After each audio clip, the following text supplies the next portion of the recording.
मज़ार है हज़रत औरंगज़ेब आलमगीर रहमतुल्लाह अलैह की है।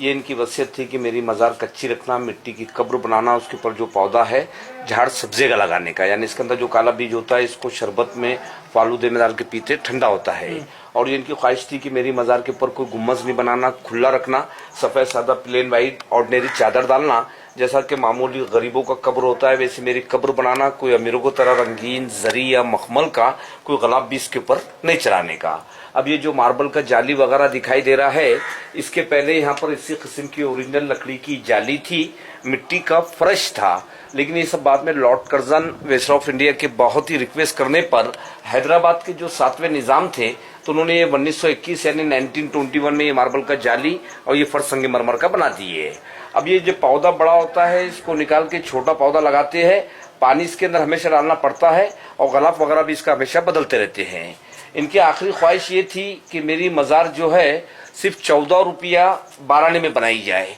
क्योंकि उस जमाने के अंदर ये पूरे हिंदुस्तान के शहंशाह रहने के बाद ये अपने हाथ से टोपियां सीते थे, कुरान शरीफ की नकल करते थे ये। तो उस जमाने में कुरान शरीफ की लिखाई का इनके पास 350 रुपया बैलेंस था, लेकिन इन्होंने कहा था कि वो 350 रुपये भी मेरी मज़ार में नहीं लगाना, क्योंकि हो सकता है कि भाई मैं भी एक इंसान हूँ, मुझसे कुरान शरीफ लिखने में अगर कुछ भी ज़ेर या ज़बर में गलती हुआ होगा तो उसका जवाब अल्लाह तबारक ताला के पास देना पड़ेगा। इसलिए सब पैसा उन्होंने गरीबों में और फ़कीरों में तकसीम कर दिए थे। और जो टोपी सिलाई का 14 रुपया 12 आना इनके पास बैलेंस था, तो उन्होंने अपने बड़े फर्जन को बुला के ये वसीयत किए थे कि चाहे मेरी मज़ार कैसी भी बने उसी पैसे में मेरी मज़ार बनाना, कोई हुकूमत का पैसे इसके अंदर नहीं लगाने का। औरंगज़ेब रहमतुल्लाह अलैह का जन्म जो हुआ था तो ये 1616 में पैदा हुए थे गुजरात यानी दाहोद में, और इनका इंतकाल 1707 में अहमदनगर के अंदर हुआ। तो ये हिसाब से इनकी टोटल उम्र 91 बरस की हुई। 50 साल इन्होंने पूरे हिंदुस्तान पे हुकूमत की है। लेकिन इनको अहमदनगर से यहाँ पर लाने की खास वजह ये थी कि बाजू में जो बुजुर्ग है उनका नाम है हजरत ख्वाजा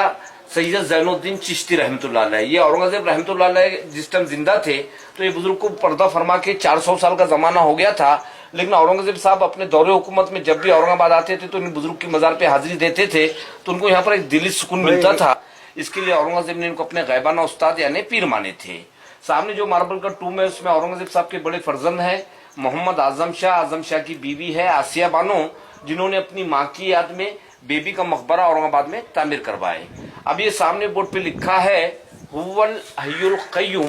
अरबी लफ्ज है, इसका मीनिंग ये होता है कि रहने वाली जात सिर्फ अल्लाह पाक की है, उसके सिवाय कोई भी जिंदा नहीं रहेगा, सबको एक दिन फना होना है। उसके नीचे औरंगज़ेब रहमतुल्लाह अलैह का असली नाम है अबुल मुज़फ़्फ़र मोहियुद्दीन मोहम्मद, लेकिन जब ये तख्त पे बैठे तो उनको खिताबत दिए गए थे औरंगज़ेब बहादुर आलमगीर बादशाह।